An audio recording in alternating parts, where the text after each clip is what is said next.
राम मोर पुंजिया मोर घना निस्बासर लागल रहु रे मना।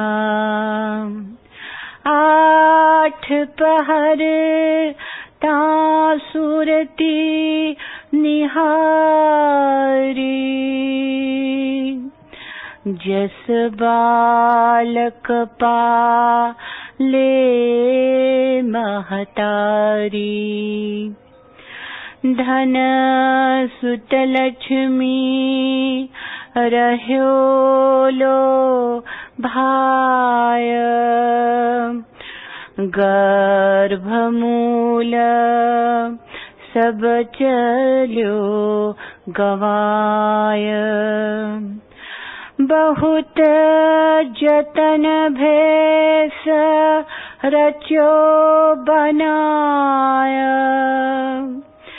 बिन हरि भजन इंदोर न पाय। हिंदू तुरक सब गयल बहाय 84 में रही लपटाय। कहे गुलाल सतगुरु बलिहारी जाति पाति अब लूटल हमारी। नगर हम खोजिले चोर बाटी नगर हम खोजिले चोर बाटी निस्बासर चहूँ और धाइले लुटत फिरत सब घाटी नगर हम खोजिले। काजी मूलना पीर ओलिया सुर नार मुनि सब जाति जोगी जति तपी सन्यासी धरी मार्यो बहुभांति नगर हम खोजिले। दुनिया ने धर्म करी भूल्यो गर्व माया मद माती देवहर पूजत समय सिराणो कौन संगन जाति नगर हम खोजिले। मानुष जन्म पाई के खोइले भ्रमत फिरे चौरासी दास गुलाल चोर धरी मारिलो जावन मथुरा काशी नगर हम खोजिले चोर या बाटी नगर हम खोजिले।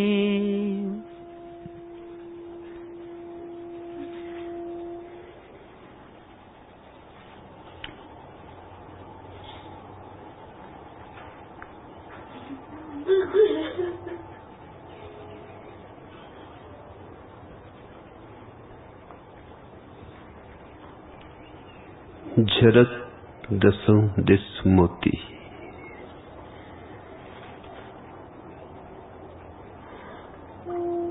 आंखें हों तो परमात्मा प्रतिक्षण बरस रहा है। आंखें न हो तो पढ़ो कितने ही शास्त्र, जाओ काबा, जाओ काशी, जाओ कैलाश, सब व्यर्थ है। आंख है तो अभी परमात्मा है, यही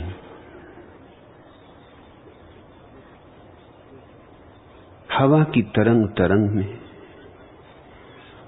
पक्षियों की आवाजों में, सूरज की किरणों में, वृक्षों के पत्तों में,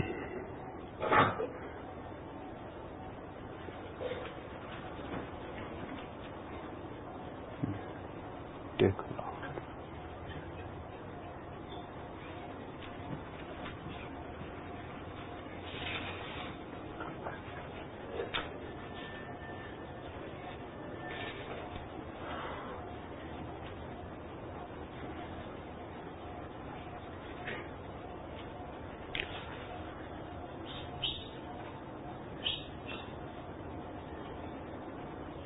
परमात्मा का कोई प्रमाण नहीं है, हो भी नहीं सकता है। परमात्मा एक अनुभव है, जिससे हो उससे हो। किसी दूसरे को समझाना चाहे तो भी समझा ना सके, शब्दों में आता नहीं, तर्कों में बंधता नहीं। लाख करो उपाय, गाओ कितने ही गीत, छूट छूट जाता है। फेंको कितने ही जाल, जाल वापस लौट आते हैं, उस पर कोई पकड़ नहीं बैठती। ऐसे सब जगह वही मौजूद है, जाल फेंकने वाले में, जाल में, सब में वही मौजूद है। मगर उसकी ये मौजूदगी इतनी घनी है और इतनी सनातन है, इस मौजूदगी से तुम कभी अलग हुए नहीं, इसलिए इसकी प्रतीति नहीं होती। जैसे तुम्हारे शरीर में खून दौड़ रहा है, पता ही नहीं चलता। 300 वर्ष पहले तक चिकित्सकों को यह पता ही नहीं था कि खून शरीर में परिभ्रमण करता है। यही ख्याल था कि भरा हुआ है, जैसे कि गगरी में पानी भरा हो। ये तो 300 वर्षों में पता चला कि खून गतिमान है।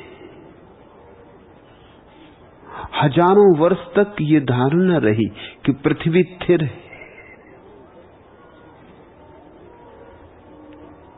जो लोग घोषणा करते हैं कि वेदों में सारा विज्ञान है, उनको ख्याल रखना चाहिए। वेदों में पृथ्वी को कहा है अचला, जो चलती नहीं, हिलती नहीं, डुलती नहीं।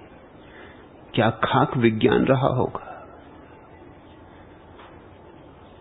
अभी पृथ्वी के अचला होने की धारणा है।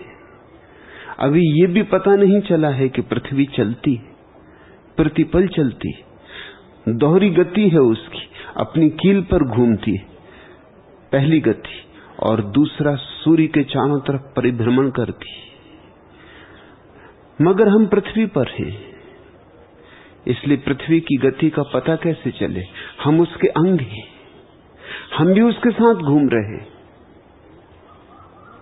और भी शेष सब उसके साथ घूम रहा है, तो पता नहीं चलेगा। जैसे समझो यहां बैठे बैठे अचानक कोई चमत्कार हो जाए और हम सब 6 इंच के हो जाएं, और हमारे साथ ही वृक्ष भी उसी अनुपात में छोटे हो जाएं, मकान भी उसी अनुपात में छोटा हो जाए, तो किसी को पता ही नहीं चलेगा कि हम छोटे हो गए, क्योंकि पुराना अनुपात कायम रहेगा। तुम्हारे सिर से छप्पर की दूरी उतनी ही रहेगी जितनी पहले थी। तुम्हारा बेटा तुमसे उतना ही छोटा रहेगा जितना पहले था। वृक्ष तुमसे उतने ही ऊंचे रहेंगे जितने पहले थे। अगर सारी चीजें एक साथ छोटी हो जाएं समान अनुपात में, तो किसी को कभी कानो कान पता नहीं चलेगा। तुम जिस फुट और इंच से नापते हो वो भी छोटा हो जाएगा ना। वो भी बताएगा कि तुम 6 फीट के ही हो, जैसे पहले थे वैसे ही अब भी हो। कहते हैं मछली को सागर का पता नहीं चलता, चले भी कैसे। सागर में ही पैदा हुई, सागर में ही बड़ी हुई, सागर में ही एक दिन विसर्जित हो जाएगी। लेकिन मछली को सागर का कभी कभी पता चल सकता है। कोई मछुआ खींच ले उसे, डाल दे तट पर, तप्त रेत पर, तड़फे, तब उसे बोध आए, तब उसे समझ आए। सागर से टूट के पता चले कि मैं सागर में थी और अब सागर में नहीं हूं। जब तक सागर में थी तब तक पता नहीं चला कि मैं सागर में हूं। मन के इस नियम को ठीक से समझ लेना। हमें उसका ही पता चलता है जिससे हम छूट जाते, जिससे हम टूट जाते, जिससे हम भिन्न हो जाते। उसका हमें पता ही नहीं चलता जिसके साथ हम जुड़े ही रहते हैं, जुड़े ही रहते। कहते हैं मरते वक्त लोगों को पता चलता है कि हम जीवित थे, और ये बात ठीक ही है, क्योंकि जीवन जब था तो तुम सागर में थे। मृत्यु के वक्त मौत का मछुआ तुम्हें खींच लेता, डाल देता तट पे तड़फने को। तब पता चलता है कि अरे हाय कितना चूक गए, कैसा अद्भुत जीवन था। अब सब यादें आती। कहते हैं कि मरते क्षण में सारे जीवन की कहानी आंखों के सामने से दोहर जाती, दोहरती है। इसलिए दोहरती है कि अब तड़फ तड़फ के याद आती उन सब क्षणों की जो यूं ही गंवा दिए, उन सब दिनों की जो कांटे नहीं कटते थे। अब तुम मांगो कि एक क्षण और मिल जाए, नहीं मिलेगा। और पहले शतरंज बिछाए बैठे थे, ताश के पत्ते खेल रहे थे, और कोई पूछता क्या कर रहे हो तो कहते थे कि समय काट रहा हूं। पागलो, समय तुम्हें काट रहा है कि तुम समय को काट रहे हो? मगर तब ये बात ठीक ही थी, क्योंकि पता नहीं था मृत्यु का, तो जीवन का अनुभव नहीं होता था। जब तक तुम बीमार न पड़ो तब तक तुम्हें स्वास्थ्य की प्रतीति नहीं होती, और जब तक तुम्हारे सिर में दर्द न हो तब तक तुम्हें सिर का बोध ही नहीं होता। पैर में कांटा गड़े, चुभे, तो पता चलता है कि पैर है। मछली खींची जा सकती सागर से तो पता चल सकता है, लेकिन परमात्मा के सागर के बाहर तो हम हो ही नहीं सकते। उसका कोई तट ही नहीं, कोई किनारा नहीं, उसके बाहर कुछ नहीं। जिएंगे तो उसमें, मरेंगे तो उसमें, जागेंगे तो उसमें, सोएंगे तो उसमें। वही है बाहर, वही है भीतर। इसलिए चारों तरफ मोती बरस रहे, मगर हमें पता नहीं चल रहा। मोती ही मोती बरस रहे। गुलाल ठीक कहते हैं, झरत दसों दिस मोती। दसों दिशाओं से झर रहे, अनंत झर रहे। प्रत्येक क्षण बहुमूल्य है और अमृत बरस रहा है। भर लो अपने घट, मगर तुम्हें पता ही नहीं कि अमृत बरस रहा है। तुम तो कंकड़ पत्थर बीन रहे हो, तुम्हें मोतियों का पता कैसे चले? तुम्हारी आंखें तो कंकड़ों पत्थरों पे अटकी। कंकड़ों पत्थरों से तुम थोड़े छूटो, आंखों को थोड़ा समारो, निखारो, कानों को थोड़ा शांत करो, मन को थोड़ा निर्विचार करो, तो शायद वह संगीत सुनाई पड़े जो परमात्मा का संगीत है, जिसे संतों ने अनाहत नाद कहा। तो शायद तुम्हें वह प्रकाश दिखाई पड़े जो अंधेरे में भी छिपा है, जो अंधेरे में भी मौजूद है, क्योंकि अंधेरा भी उसका ही एक रूप है। तो तुम्हें देह में भी उसकी प्रतीति होने लगे जो अदेही है, लेकिन देह में ठहरा हुआ है। तब तुम्हें चारों ओर उसकी आभा का मंडल अनुभव हो, तभी तुम इन सूत्रों को समझ पाओगे। तभी तुम्हारे भी प्राण कह सकेंगे झरत दसों दिस मोती। और तब कितना आह्लाद, कितना हर्षोन्माद, तब आनंद में रोता है भक्त, तब आनंद में हंसता है, नाचता है, तब आनंद का कोई पारावार नहीं। और उस पारावार से मुक्त जो आनंद है, उसी का नाम परमात्मा है। परमात्मा कोई व्यक्ति नहीं, पुनः पुनः स्मरण रखना, परमात्मा केवल आनंद की अनुभूति का नाम है, अमृत का साक्षात्कार है, चैतन्य की प्रतीति है। परमात्मा कोई व्यक्ति नहीं है, परमात्मा केवल शक्ति है, ऊर्जा है। और ऊर्जा का ही तो सारा खेल है। कहीं वही शक्ति हरी होकर वृक्ष हो गई है, लाल होकर फूल हो गई है, कहीं वही शक्ति सूरज बनी है, कहीं वही शक्ति तारे है, वही शक्ति तुम्हारे भीतर सुन रही है अभी, वही शक्ति मेरे भीतर बोल रही है अभी। नहीं उससे कुछ भिन्न है, हम सब उसमें एक है, अभिन्न। गुलाब वे ही प्रमाण है, कहां जन्मे, किस घर में बड़े हुए, लेना देना क्या है। सब घर घर ही है।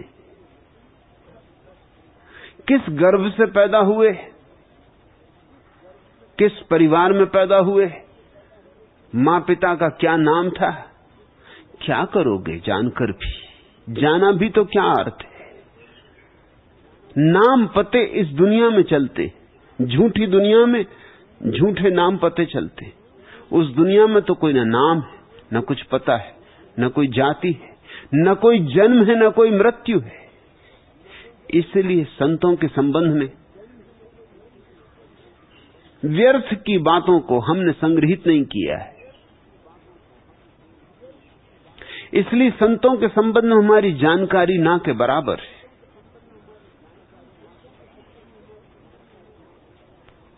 और ये बड़ी सूचक बात है। सिकंदर के संबंध में बहुत कुछ पता है, और चंगेज खान के संबंध में भी, और नादिर शाह और अडल्फ हिटलर और माओ सेतुंग, इन सब के संबंध में बहुत कुछ पता है, बहुत कुछ पता रहेगा। इन्हीं से इतिहास बनता है।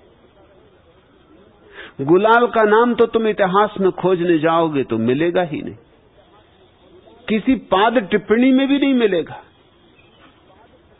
जैसे हुए न हुए, और उसका कारण जब अहंकार न रह जाए तो हुए न हुए बराबर ही। गुलाल कभी हुए ही नहीं ऐसा समझो। अगर गुलाल कुछ थे भी तो बस बांस की पोंगरी थे।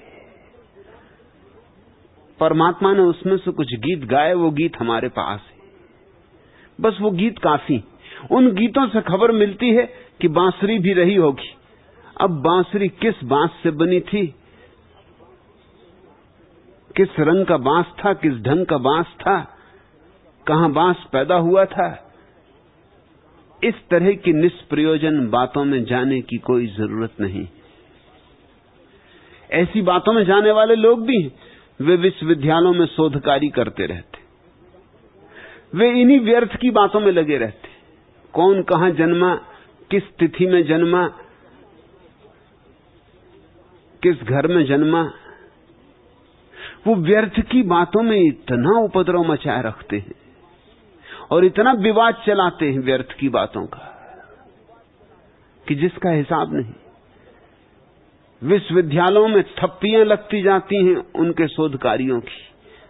उनके शोध कार्य को कोई दूसरा पढ़ता भी नहीं, दूसरे शोध कार्य करने वाले ही पढ़ते हैं बस। और वो सब विवाद में व्यस्त हैं और उन्हें किसी को पता नहीं और किसी को प्रयोजन नहीं कि बांसुरी से जो गीत बहे उन गीतों को हम समझें। बांसुरी का क्या लेना देना, बांसुरी कहां आती। बांसुरी की खूबी यही है कि वो खाली है, रिक्त है, शून्य है, गीत को रोकती नहीं, बस यही उसकी खूबी। गीत को बह जाने देती, यही उसका गौरव है। और गुलाल ने प्यारे गीत गाए। साफ है कि पढ़े लिखे आदमी नहीं थे, शब्द ही कहते हैं, वे पढ़े लिखे थे। और अक्सर ऐसा हुआ है, परमात्मा बेपढ़े लिखों से ज्यादा आसानी से बोल सका है, क्योंकि पढ़े लिखे बहुत अड़चन डालते। पढ़े लिखे अपने को पूरा पूरा नहीं दे पाते।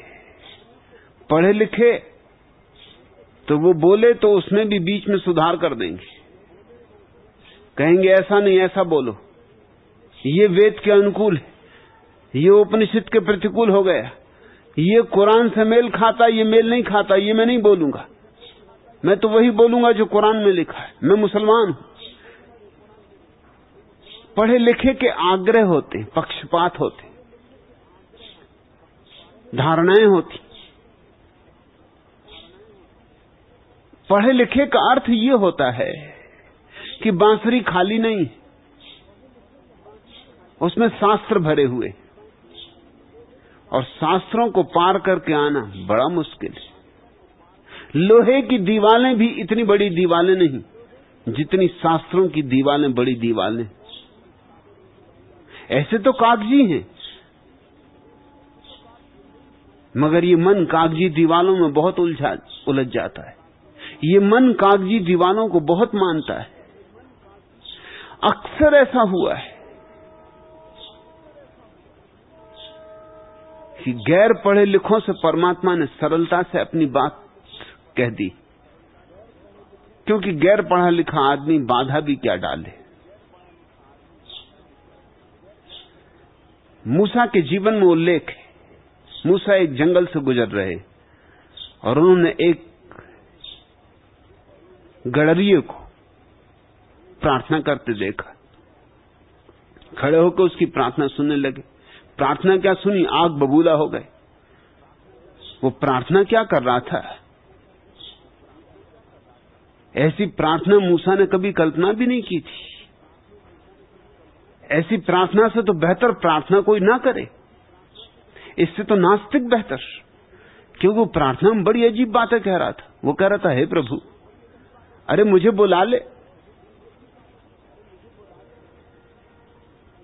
मैं तुझे रोज स्नान करवा दूंगा। अपनी भेड़ों को देखते हो कैसा स्नान करवाता हूं, रगड़ रगड़ साफ कर देता हूं, ऐसा रगड़ रगड़ के तुझको साफ करूंगा, धूल जमने ही ना दूंगा। और भोजन इत्यादि बनाने में भी मैं कुशल हूं, तो भोजन भी बना दिया करूंगा। और पैर दाबना भी मुझे आता, मालिश करनी भी मुझे आती, तो रोज मालिश भी कर दूंगा। थक जाता होगा तू इतने संसार को चलाते चलाते, कौन तेरी फिक्र करता होगा, तू सबका रखवाला, तेरा कोई रखवाला नहीं, मैं तेरा रखवाला। अब तुझसे क्या छिपाना, सब बात साफ कह देता हूं। जुआ पड़ जाए निकाल दूंगा, बेड़ों के निकालते निकालते ऐसा कुशल हो गया हूं जब मूसा ने सुना कि जुए निकालने की बात कर रहा है ईश्वर से, फिर बर्दाश्त के बाहर हो गया, कहा रुक नालायक, तू ईश्वर के जुआ निकालेगा? ईश्वर को जुआ होते? तू ईश्वर को रगड़ रगड़ के साफ करेगा? उसका कोई रखवाला नहीं, तू उसका रखवाला है। होश की बातें कर, ये कोई प्रार्थना है? बेचारा गडरिया तो एकदम पैर पकड़ लिया मूसा के। उसने कहा मुझे कुछ आता नहीं, मैं तो गरीब आदमी हूं, बेपढ़ा लिखा हूं, बस भेड़ों से बात करना जानता हूं, यही मेरा सत्संग समझो। तो मेरी भाषा बस मेरी और मेरे भेड़ों के बीच की भाषा है। अब मैं उससे कहना भी चाहता हूं अच्छी अच्छी बातें, मगर मुझे आती नहीं। अच्छी अच्छी बातें लाऊं कहां से? तुम मुझे समझा दो, मैं वही कहूंगा। मैं तो यही सोच के कह रहा था कि अच्छी अच्छी बातें, यही मेरे मन में अच्छी अच्छी बातें। मैं गरीब आदमी, बेपढ़ा लिखा आदमी, मुझे माफ करो, नाराज ना हो। अब तुम आ ही गए हो तो मुझे समझा दो कि प्रार्थना कैसे करनी। तो मूसा ने उसे जो प्रार्थना करनी चाहिए, यहूदियों की जो प्रार्थना है, वो समझाई। वो बड़ी लंबी थी। उसने कहा कि ये मैं भूल जाऊंगा, इतनी लंबी प्रार्थना मुझसे न हो सकेगी, और इसमें आगे के शब्द पीछे हो जाएंगे कि पीछे शब्द आगे हो जाएंगे, तो फिर पाप होगा। मेरी तो जो प्रार्थना है वो मेरी बनाई हुई है। जब दिल हो जाए सच्चा हूं वैसा कर लेता हूं। कभी ये कहा, कभी वो कहा, कोई रोज रोज वही कहने की भी जरूरत नहीं। मूसा ने दोबारा समझाई, तिबारा समझाई। मूसा बहुत प्रसन्न उसको समझा के चल पड़े कि एक भटके हुए आदमी को रास्ते पे लगाया। जैसे ही वो उसको छोड़ के वो जंगल में गए, आकाश से आवाज आई कि मूसा, मैंने तुझे पृथ्वी पे भेजा कि तू लोगों को मुझसे जोड़ना, तूने तो तोड़ना शुरू कर दिया। वह आदमी मुझसे जुड़ा था, तू उसे तोड़ आया। अब वो तेरी प्रार्थना कर रहा है, लेकिन उस प्रार्थना में कोई प्राण ही नहीं। अब उधार है प्रार्थना, अब बासी है। अब वो कह तो रहा है, लेकिन उसकी हृदय की धड़कन नहीं है उसमें। तू वापस जा, उससे क्षमा मांग। वो पहले जो कहता था उसमें हृदय था, उसमें प्रेम था, उसमें भाव था, उसमें प्रामाणिकता थी। तूने बड़ी गलती की है, तूने एक भक्त के हृदय को दुखाया है, तू जा वापस। मूसा तो बहुत हैरान हुए, लेकिन गए वापस, क्षमा मांगी, पैर पड़े, कहा तू अपनी प्रार्थना जारी रख, परमात्मा मुझ पर नाराज। मुझे क्या पता कि उसको तेरी बातें सोती, कि तेरी बातें उसे जमती। तू तो अपनी प्रार्थना जारी रख। मेरी बड़ी भूल हो गई जो मैंने तुझे बाधा डाली। गैर पढ़ा लिखा आदमी जिसे कुछ पता नहीं है शास्त्रों का, अक्सर परमात्मा के निकट आसानी से पहुंच जाता है। ज्ञान बाधा बन जाता है, अज्ञान उतनी बड़ी बाधा नहीं, क्योंकि अज्ञान में एक विनम्रता होती और ज्ञान में एक अहंकार होता, दंभ होता।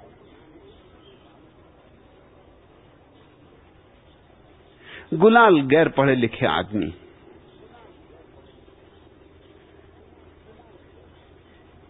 उनके शब्दों से ही साफ हो जाएगा। इसके पहले कि हम उनके शब्दों में उतरे, उनके सीधे साधे शब्दों में डुबकी मारें, उनके सीधे साधे शब्दों का स्वाद लें। एक घटना जो अभूतपूर्व है, जो मनुष्य जाति के पूरे इतिहास में कभी नहीं घटी,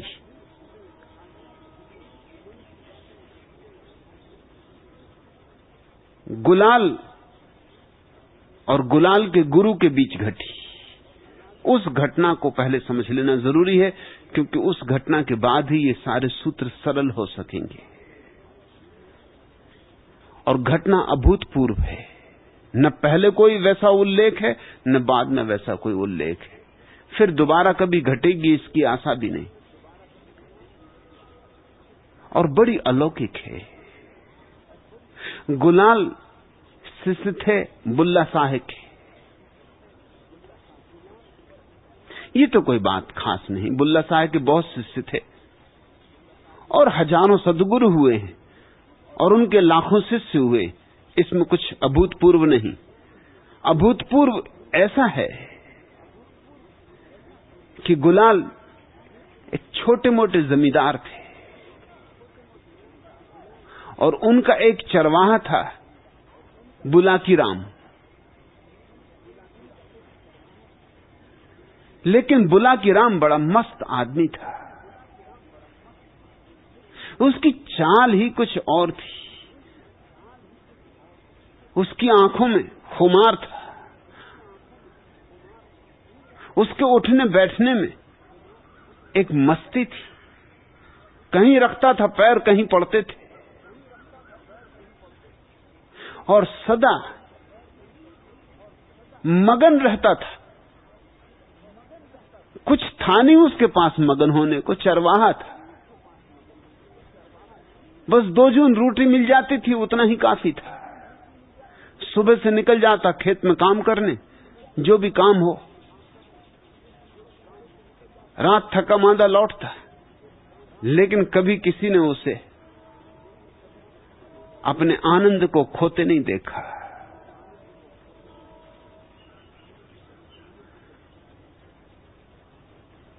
एक आनंद की आभा उसे घेरे रहती थी। उसके बाबत खबरें आती थी गुलाल के पास, मालिक के पास, कि ये चरवाहा कुछ ज्यादा काम करता नहीं, क्योंकि हमने इसे खेत में नाचते देखा। काम ये क्या खाक करेगा? तुम भेजते हो गायें चराने, गायें तो एक तरफ चरती रहती, ये झाड़ पर बैठ के बांसुरी बजाता है। हम बांसुरी गजब की बजाता है, ये सच, मगर बांसुरी बजाने से और गाय चराने से क्या लेना देना? तुम तो भेजते हो कि खेत पर ये काम करे, और हमने इसे खेत में काम करते तो कभी नहीं देखा, झाड़ के नीचे आंख बंद करके बैठे जरूर देखा है। ये भी सच है कि जब ये झाड़ के नीचे आंख बंद करके बैठता है तो इसके पास से गुजर जाने में भी सुख की लहर छू जाती, मगर उससे खेत पर काम करने का क्या संबंध? बहुत शिकायतें आने लगी, और गुलाल मालिक थे, मालिक का दंभ और अहंकार। तो कभी उन्होंने बुलाकी राम को गौर से तो देखा नहीं, फुर्सत भी न थी, और भी नौकर होंगे और भी चाकर होंगे, और नौकर चाकरों को कोई गौर से देखता है? नौकर चाकरों को कोई आदमी भी मानता है? तुम अपने कमरे में बैठे हो, अखबार पढ़ रहे हो, नौकर आके गुजर जाता है, तुम ध्यान भी देते हो? नौकर से तुमने कभी नमस्कार भी किए है? नौकर की गिनती तुम आदमी में थोड़ी करते हो। नौकर से तुमने कहा है आओ बैठो कि 2 क्षण बात करें,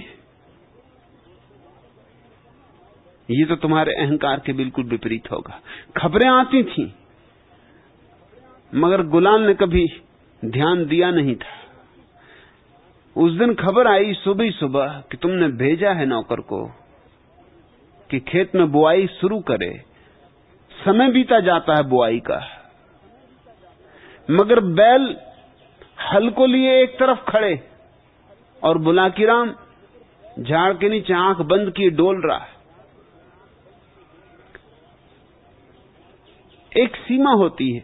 मालिक सुनते सुनते थक गया था, कहा मैं आज आता हूं और देखता हूं। जाकर देखा तो बात सच थी।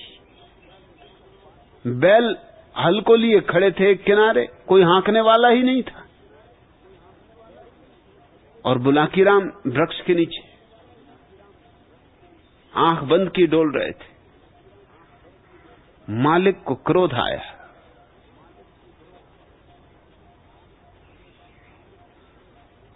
देखा ये हरामखोर, काहिल, आलसी, लोग ठीक कहते हैं। उसके पीछे पहुंचे और जाके जोर से एक लात उसे मार दी। बुलाकी राम लात खा के गिर पड़ा। आंखें खोली, प्रेम के और आनंद के अश्रु बह रहे थे। बोला अपने मालिक से, मेरे मालिक, किन शब्दों में धन्यवाद दूं, कैसे आभार करूं? क्योंकि जब आपने लात मारी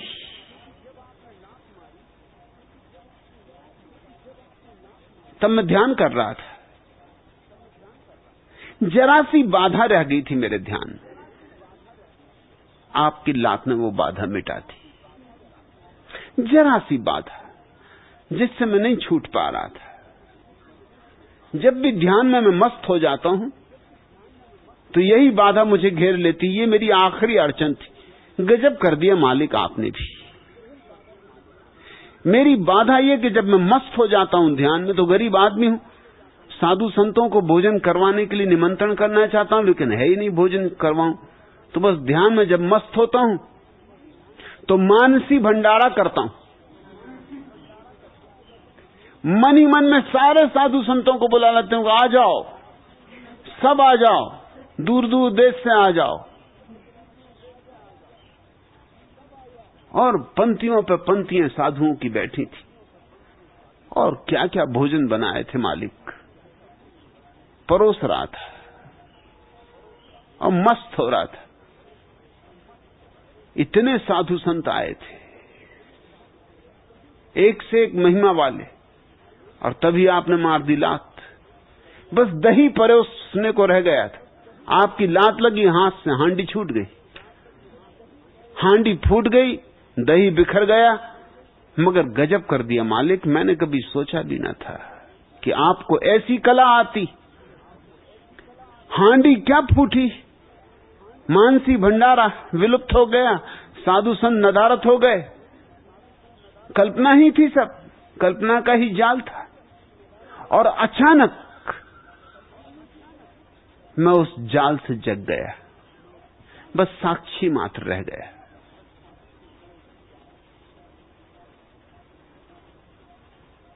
आंख से आंसू बह रहे हैं आनंद के और प्रेम के, शरीर रोमांचित है, हर्षोन्माद से एक प्रकाश झर रहा है।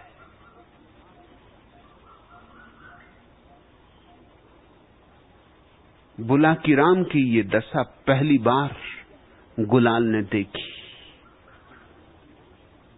बुलाकी राम ही नहीं जागा साक्षी में,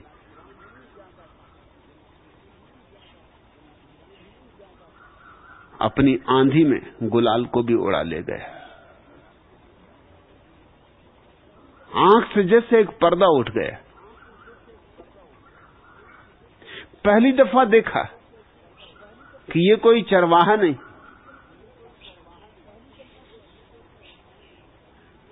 मैं कहां कहां किन किन दरवाजों पर सदगुरुओं को खोजता फिरा और सदगुरु मेरे घर मौजूद था, मेरी गायों को चरा रहा था, मेरे खेतों को संभाल रहा था।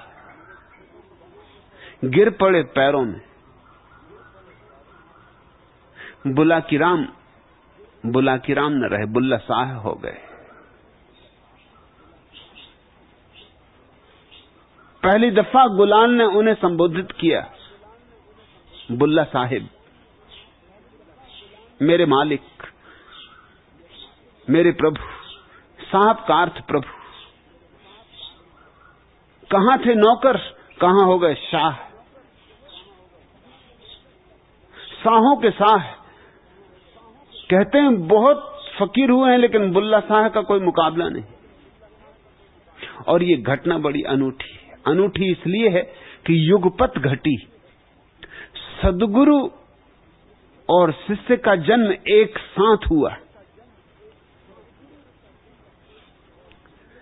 सद्गुरु का जन्म भी उसी वक्त हुआ, उसी सुबह, क्योंकि वो जो आखिरी अड़चन थी वो मिटी। इसलिए भी अद्भुत है कि वो आखिरी अड़चन शिष्य के द्वारा मिटी। हालांकि गुलाल ने कुछ जान के नहीं मिटाई थी, आकस्मिक था, मगर निमित्त तो बने। शिष्य ने सद्गुरु की आखिरी अड़चन मिटाई। इधर गुरु का जन्म हुआ, इधर गुरु का आविर्भाव हुआ, उधर शिष्य के जीवन में क्रांति हो गई। बुल्ला साहब को कंधे पर लेकर लौटे गुलाल, वो जो लात मारी थी ना, जीवन भर पश्चाताप किया, जीवन भर पैर दबाते रहे। बुल्ला साहब कहते मेरे पैर दुखते नहीं, क्यों दबाते? वो कहते वो जो लात मारी थी। 30-40 साल बुल्ला साहब जिंदा रहे, गुलाल पैर दबाते रहे, एक क्षण को साथ नहीं छोड़ा। आखिरी क्षण में भी बुल्ला साहब के मरते वक्त गुलाल पैर दबा रहे थे। बुल्ला साहब ने कहा अब तो बंद कर दे पागल, पर गुलाल ने कहा कि कैसे बंद करूं, वो जो लात मारी थी। गुरु को लात मारी। बुल्ला साहब लाख समझाते कि तेरी लाश से ही तो मैं जागा, मैं अनुग्रहित हूं, तू नाहक पश्चाताप मत कर। लेकिन गुलाल कहते वो आपकी तरफ होगी बात, मेरी तरफ तो पश्चाताप जारी रहेगा। लेकिन एक साथ ऐसी घटना पहले कभी नहीं घटी थी कि सद्गुरु हुआ और शिष्य जन्मा। एक साथ युगपत, एक क्षण में यह घटना घटी। ये आग दोनों तरफ एक साथ लगी और दोनों को जोड़ गई।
फकीर की वाणी में वो है बुद्ध नानक सा सुखदाई वो है। पीर फकीर की वाणी में वो है बुद्ध नानक सा सुखदाई वो है। प्रेम को उसके कैसे बखाने सिमरन के हैं लाखों बहाने। गुरु की महिमा कोई ना जाने, ना कोई पंडित नहीं सयाने। गुरु की महिमा कोई ना जाने, कोई ना जाने।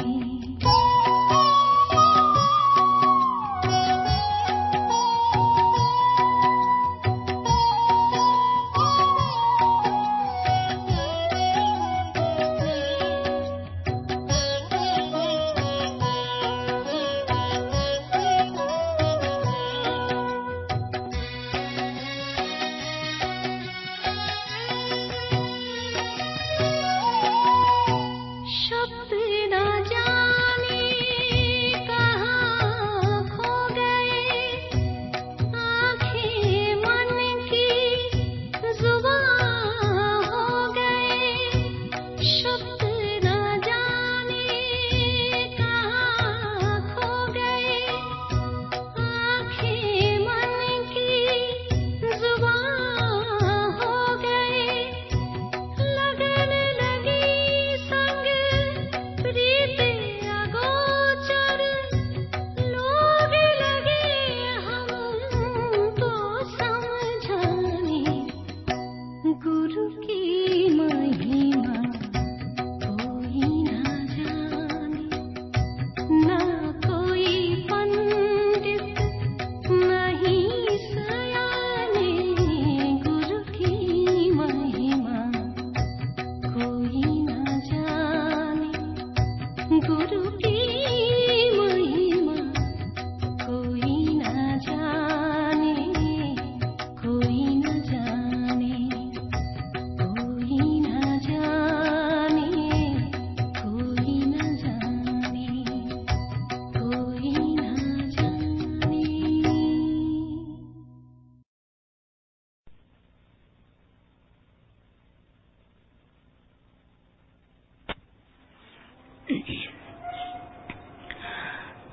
राम मोर पुंजिया मोर घना, निस्बासर लागल रहु रे मना। आठ पहर तासुरती निहारी। जस बालक पाले महतारी। धन सुत लक्ष्मी रह्यो लो भाय। गर्भमूल सब चल्यो गवाय।